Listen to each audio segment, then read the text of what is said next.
Egyptian temples were built for the official worship of the gods and in commemoration of the pharaohs in ancient Egypt and regions under Egyptian control. Temples were seen as houses for the gods or kings to whom they were dedicated. Within them, the Egyptians performed a variety of rituals, the central functions of Egyptian religion: giving offerings to the gods, reenacting their mythological interactions through festivals, and warding off the forces of chaos. These rituals were seen as necessary for the gods to continue to uphold Ma'at, the divine order of the universe. Housing and caring for the gods were the obligations of pharaohs, who therefore dedicated prodigious resources to temple construction and maintenance. Out of necessity, pharaohs delegated most of their ritual duties to a host of priests, but most of the populace was excluded from direct participation in ceremonies and forbidden to enter a temple's most sacred areas. Nevertheless, a temple was an important religious site for all classes of Egyptians, who went there to pray, give offerings, and seek oracular guidance from the god dwelling within. The most important part of the temple was the sanctuary, which typically contained a cult image, a statue of its god. The rooms outside the sanctuary grew larger and more elaborate over time, so that temples evolved from small shrines in the late pre-dynastic period to massive stone edifices in the New Kingdom and later. These edifices are among the largest and most enduring examples of Egyptian architecture, with their elements arranged and decorated according to complex patterns of religious symbolism. Their typical design consisted of a series of enclosed halls, open courts, and massive entrance pylons aligned along the path used for festival processions. Beyond the temple proper was an outer wall enclosing a wide variety of secondary buildings. A large temple also owned sizable tracts of land and employed thousands of laymen to supply its needs. Temples were therefore key economic as well as religious centers.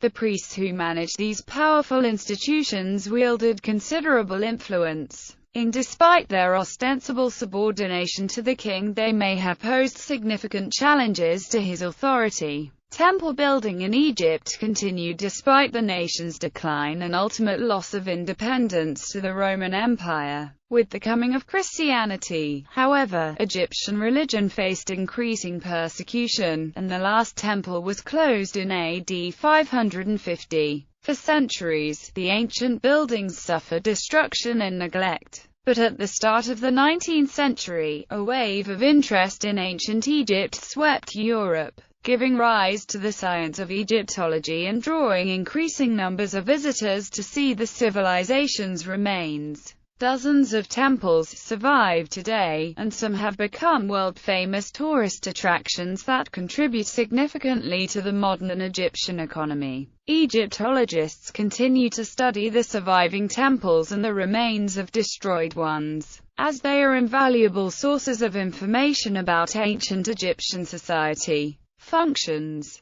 Religious ancient Egyptian temples were meant as places for the gods to reside on earth. Indeed, the term the Egyptians most commonly used to describe the temple building, HWTNTR, means mansion of a god. A god's presence in the temple linked the human and divine realms and allowed humans to interact with the god through ritual. These rituals, it was believed, sustained the god and allowed it to continue to play its proper role in nature. They were therefore a key part of the maintenance of Ma'at, the ideal order of nature and of human society in Egyptian belief. Maintaining Ma'at was the entire purpose of Egyptian religion, and it was the purpose of a temple as well, because he was credited with divine power himself. The pharaoh, as a sacred king, was regarded as Egypt's representative to the gods and its most important upholder of Ma'at. Thus, it was theoretically his duty to perform the temple rites. While it is uncertain how often he actually participated in ceremonies, the existence of temples across Egypt made it impossible for him to do so in all cases, and most of the time these duties were delegated to priests. The pharaoh was nevertheless obligated to maintain, provide for, and expand the temples throughout his realm. Although the pharaoh delegated his authority, the performance of temple rituals was still an official duty, restricted to high-ranking priests. The participation of the general populace in most ceremonies was prohibited. Much of the lay religious activity in Egypt instead took place in private and community shrines, separate from the official temples. However, as the primary link between the human and divine realms, temples attracted considerable veneration from ordinary Egyptians. Each temple had a principal deity, and most were dedicated to other gods as well. However, not all deities had temples dedicated to them. Many demons and household gods were involved primarily in magical or private religious practice, with little or no presence in temple ceremonies. There were also other gods who had significant roles in the cosmos but, for uncertain reasons, were not honored with temples of their own. Of those gods who did have temples of their own, many were venerated mainly in certain areas of Egypt. Though many gods with a strong local tie were also important across the nation. Even deities whose worship spanned the country were strongly associated with the cities where their chief temples were located. In Egyptian creation myths, the first temple originated as a shelter for a god, which god it was varied according to the city, that stood on the mound of land where the process of creation began. Each temple in Egypt, therefore, was equated with this original temple and with the site of creation itself, as the primordial home of the god and the mythological location of the city's founding. The temple was seen as the hub of the region, from which the city's patron god ruled over it. Pharaohs also built temples where offerings were made to sustain their spirits in the afterlife, often linked with or located near their tombs.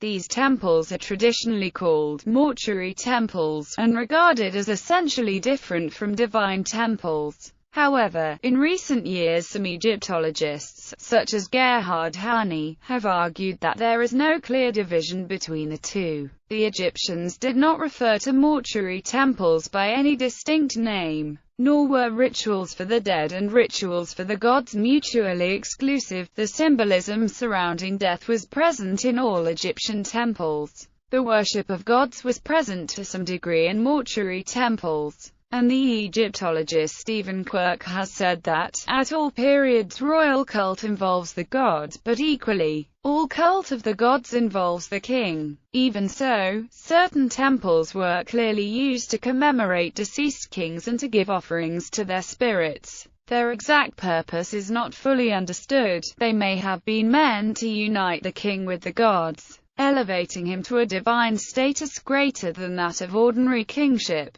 In any case, the difficulty of separating divine and mortuary temples reflects the close intertwining of divinity and kingship in Egyptian belief. Economic and administrative temples were also key centers of economic activity. The largest of them required prodigious resources and employed tens of thousands of priests, craftsmen, and laborers. The temple's economic workings were analogous to those of a large Egyptian household, with servants dedicated to serving the temple god as they might serve the master of an estate. This similarity is reflected in the Egyptian term for the temple lands and their administration, PR, meaning house or estate. Some of the temple's supplies came from direct donations by the king. In the New Kingdom, when Egypt was an imperial power, these donations often came out of the spoils of the king's military campaigns or the tribute given by his client states. The king might also levy various taxes that went directly to support a temple. Other revenue came from private individuals, who offered land, slaves,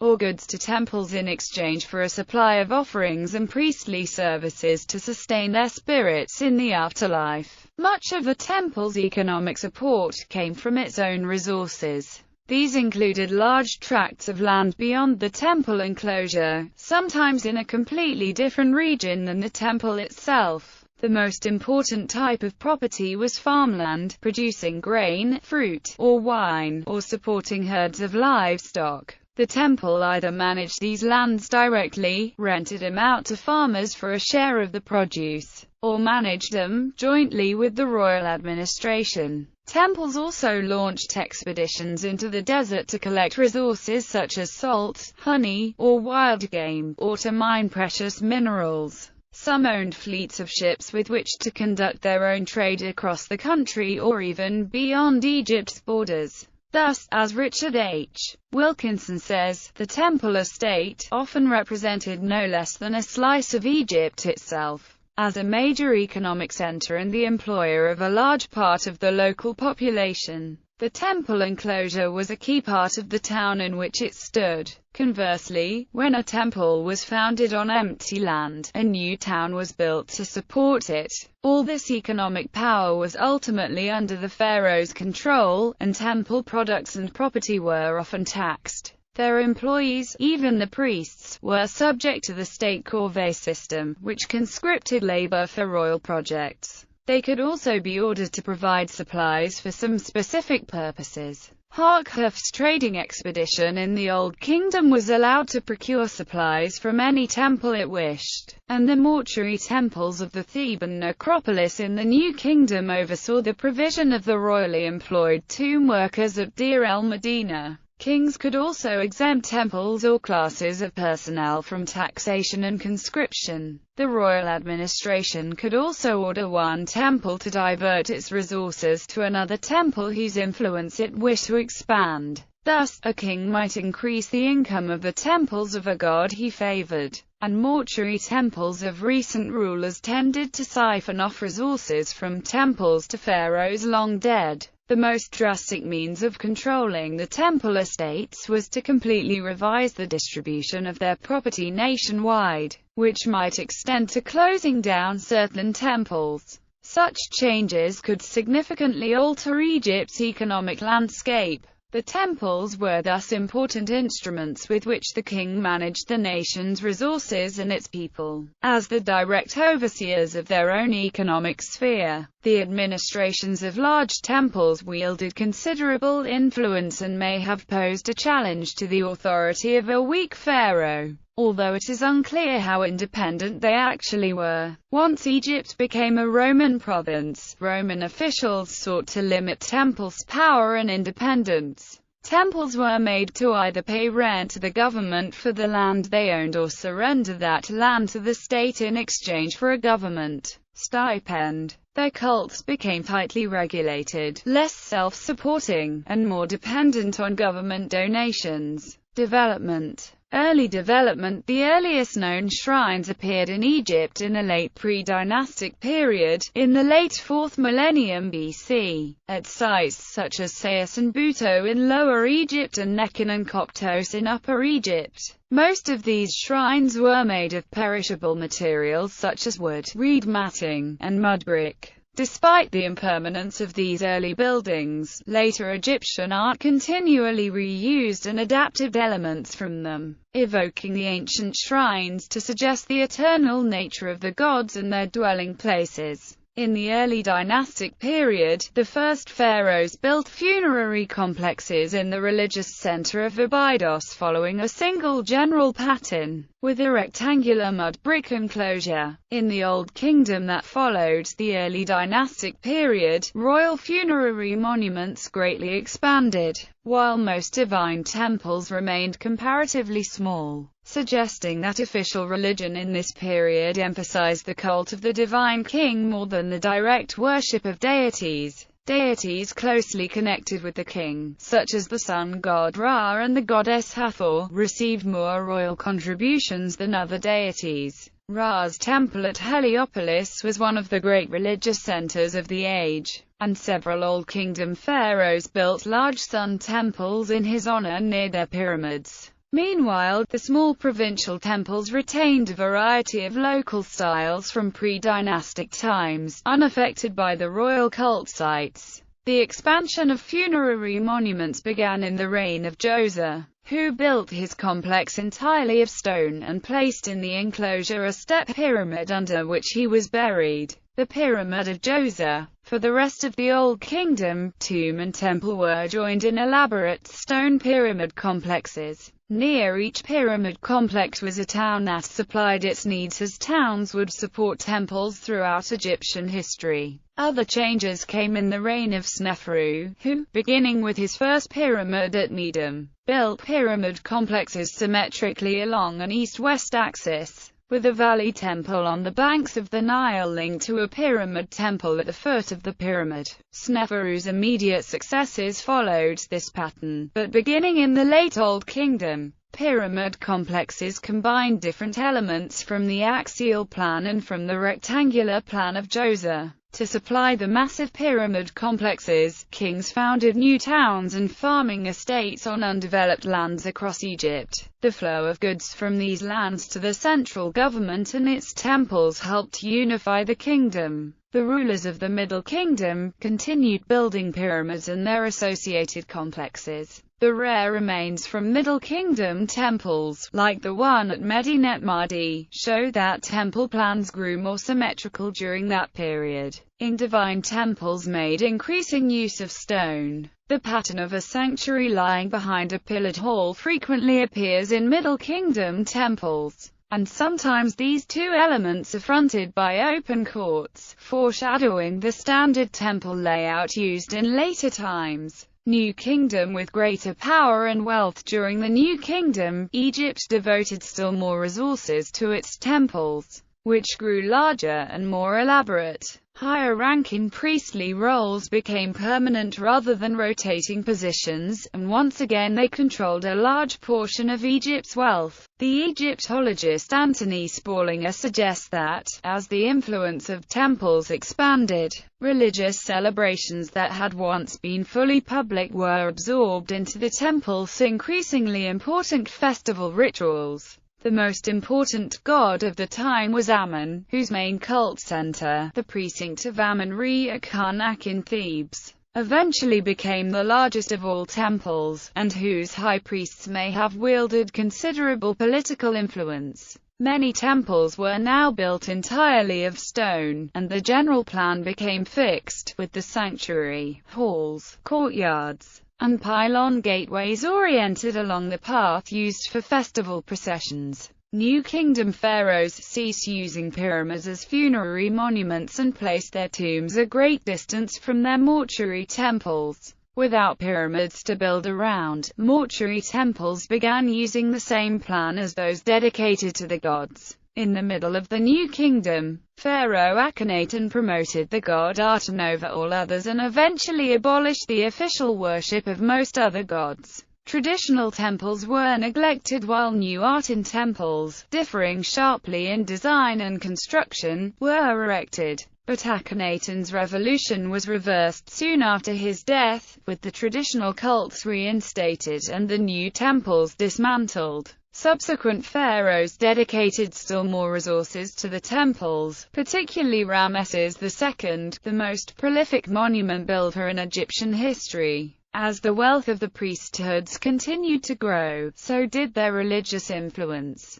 Temple oracles, controlled by the priests, were an increasingly popular method of making decisions. Pharaonic power waned, and in the 11th century BC a military leader, Herihor, made himself high priest of Ammon and the de facto ruler of Upper Egypt, beginning the political fragmentation of the Third Intermediate Period. As the New Kingdom crumbled, the building of mortuary temples ceased and was never revived. However, some rulers of the Third Intermediate Period, such as those at Tanis, were buried within the enclosures of divine temples, thus continuing the close link between temple and tomb. Later development in the Third Intermediate Period and the following Late Period, the weakened Egyptian state fell to a series of outside powers, experiencing only occasional periods of independence. Many of these foreign rulers funded and expanded temples to strengthen the claim to the kingship of Egypt. One such group, the Kushite pharaohs of the 8th and 7th centuries BC, adopted Egyptian-style temple architecture for use in their native land of Nubia, beginning a long tradition of sophisticated Nubian temple building. Amid this turmoil, the fortunes of various temples and clergies shifted, and the independence of Amun's priesthood was broken. But the power of the priesthood in general remained.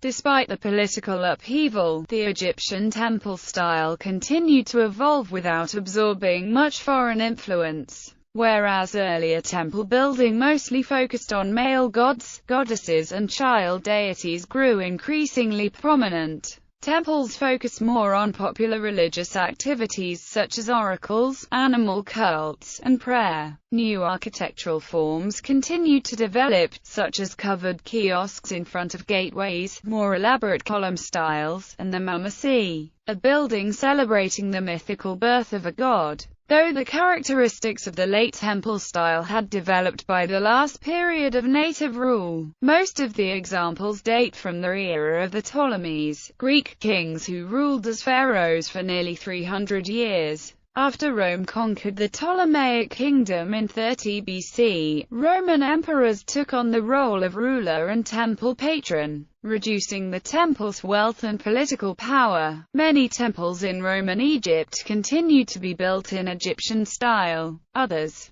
including some that were dedicated to Egyptian gods, such as the temple to Isis at Ras el Soda, were built in a style derived from Roman architecture. Temple building continued into the 3rd century AD, but as the empire weakened, imperial donations to the temple cult dried up. Cult activities continued, relying increasingly on financial support and volunteer labor from surrounding communities. In the following centuries, however, Christian emperors issued decrees that were increasingly hostile to pagan cults and temples. Some Christians attacked and destroyed temples, as in the plundering of the Serapeum and other temples in Alexandria in AD 391 or 392. Through some combination of Christian coercion and loss of funds, temples ceased to function at various times. The last temple cults died out in the 5th or 6th centuries AD, although locals may have venerated some sites long after the regular ceremonies there had ceased.